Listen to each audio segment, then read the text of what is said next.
Hi guys, आप सभी का स्वागत है। चलिए शुरू करते हैं आज का एपिसोड बिना किसी देरी के। चैप्टर की शुरुआत में हम लोग देखते हैं कि हमारे हीरो ने बहुत सारे लोगों को आरा दिया होता है। फिर वो कहता है कि डैम, यहाँ पर कुछ लोगों को एक कमरे का घर पाने के लिए पूरे दिन में 12 घंटे काम करना पड़ता है। आपने लोगों से कितना कुछ निचोड़ लिया है। फिर उसके सर पर एक मारता है हमारे हीरो। फिर वो टकला मन में कहता है कि ये कितना बुरा दिन है। फिर वो कहता है कि नहीं, तुम्हें रिग्रेट करोगा। फिर हमारे हीरो कहते हैं कि खड़े हो जाओ। वो पटकन खड़ा हो जाता है। क्या आप इस पर क्रैक डालना चाहते हैं? वो कहता है कि नहीं सर। ठीक है, तो ऐसी कितनी जगह है? वो कहता है कि यहाँ पर हमें मिलाकर 4 है। फिर वो कहता है कि उन लोगों की संख्या। वो कहता है कि जब आप उन सभी को मिला देंगे तो लगभग 300।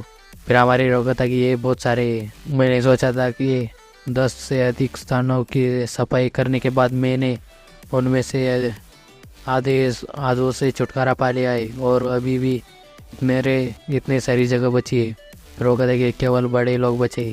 वो कहता है कि बहुत सारी लीचे से लोग खून चूस रहे हैं। आइए तेजी से आगे बढ़े, सबसे बड़ा कौन सा है?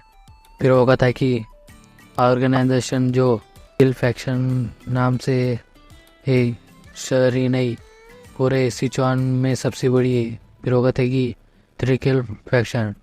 वो कहता है कि उनके पास कुछ मुरी मास्टर भी है। वे सिर्फ हमें वो अपनी स्ट्रेंथ हमारे जैसे नहीं है। वो कहता है कि मुरी मास्टर, क्या आप मास्टर को पहचानते? वो कहता है कि यदि वे उड़ सकते हैं और अपने हाथों से हवा फेंक सकते हैं तो क्या वे मुरिम के हैं? वो कहता है कि मास्टर भी कम नहीं है।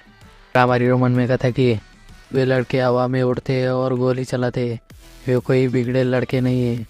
फिर अगले सीन में हम लोग देखते हैं कि हमारे हीरो बुक को पढ़ रहा होता है। नैनी कहते कि ये बहुत ही अनयूजुअल है, ये बुक को रीड कर रहा है। हमारे हीरो बुक के अंदर जो जो पोज टेक्निक दिखाए होते हैं वो उन्हें देख रहा होता है। फ्रेंड्स, अब मैं इसी किसी भी तरह से नहीं समझ सकता। मैं इसे तभी भी नहीं समझ सकता था। कब से अपने दिमाग से सीख रहा हूँ। अब मुझे इसे अपनी बॉडी से सीखना चाहिए। फिर हमारे हीरो कहते हैं कि मुझे बॉडी से सीखना होगा। फिर नैनी कुछ देख कर हैरान हो जाती है। हमारे हीरो अलग अलग पोज कर रहा होता है। फिर नैनी मन में कहती है कि ये इसलिए ऐसा कर रहा है क्योंकि ये अकेला है। हमारे हीरो मन में कहता है कि ये पोज बहुत ही awkward है, ये बहुत ही अनकम्फर्टेबल है क्योंकि मैं आमतौर पर अपनी मसल्स का यूज़ करता हूँ। वे मांसपेशियाँ जिनका मैं उपयोग नहीं करता। जब तक मैं विशेष रूप से ट्रेन नहीं कर लेता तब तक मैं मांसपेशियों का यूज़ नहीं कर पाऊँगा, मसल्स का यूज़ नहीं कर पाऊँगा। फिर अगले दिन में हम लोग देखते हैं कि हमारी हीरो ऐसे ही ट्रेनिंग कर रहा होता है। अगर मैं ऐसा ही करता रहा तो उससे पहले नहीं, यह बहुत ही असहज था। क्या यह परिचिता क्या है? मुझे लगा कि जब मेरे शरीर की बात आती है तो मुझे वह सब कुछ पता है जो वो जानना है। यहाँ पर इनर मसल है मेरे सेंटर में, लेकिन नेगोंग मसल्स में समाया हुआ है।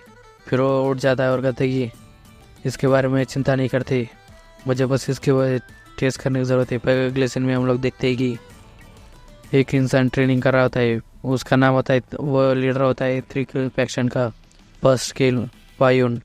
वो अपनी स्वॉर्ड की प्रैक्टिस कर रहा होता है। तो लकड़ों के इसमें गड्ढे कर डालता है अपने स्वॉर्ड से। फिर वहाँ पर एक इंसान आता कर कहता है कि ब्रदर। फिर ये होता है त्रिकिल। हम सर।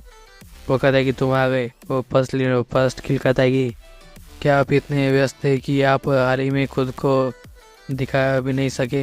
वो कहता है कि फिर थर्ड किल कहता है कि बहुत हंगामा हो रहा है। वो कहता है कि क्यों? वो कहता है कि बिग फुट 3 क्रॉस सेक्शन और दूसरे फैक्शन अब ख़त्म हो गए। बस ये चलता है कि ये क्या यह कहना थोड़ा अजीब नहीं है कि उन छोटे लोगों के लिए जोर पकड़ रहा है? वो कहता है कि फाई ब्रदर, गंजा गुट सूची में शामिल है क्या वो भी? फिर वो कहता है कि वो अंडरवर्ल्ड में काफ़ी मशहूर है, यहाँ तक कि उन्होंने सायरमन में शामिल होने की सिफारिश की गई थी। फिर वो कहता है कि क्या वो आपको पता चला कि इन सब के पीछे कौन है? वो कहता है कि इसलिए मैं बिजी था। वो कहता है कौन है? फिर वो कहता है कि मुझे लगता है ये किसी तरह हेवली ड्रैगन एसोसिएशन है। क्या हेवली ड्रैगन एसोसिएशन? फिर वो कहता है कि वे हेवली एसोसिएशन के फर्स्ट वॉरियर है। वो कहता है कि ये रिलीव के बात है। लेकिन वो लोग क्या कर रहे हैं, वो कहते हैं कि मैं निश्चित नहीं हूँ, लेकिन उनमें से किसी ने एक अपने आदमी के साथ खिलवाड़ किया होगा। तो क्या हुआ, हमें वो उसकी देखभाल के लिए एक व्यक्ति मिला है। फिर वो कहता है कि ऐसा लगता है कि यह काम नहीं किया। फिर पसील कहता है कि वो बेवकूफ़ वे स्वयं वो अपने आप को ये नहीं कर पाए। मैं किसी एक वॉरियर के बारे में नहीं जानता, लेकिन साथ मिलकर वे एक फॉर्मिडेबल ऑर्गेनाइजेशन नहीं।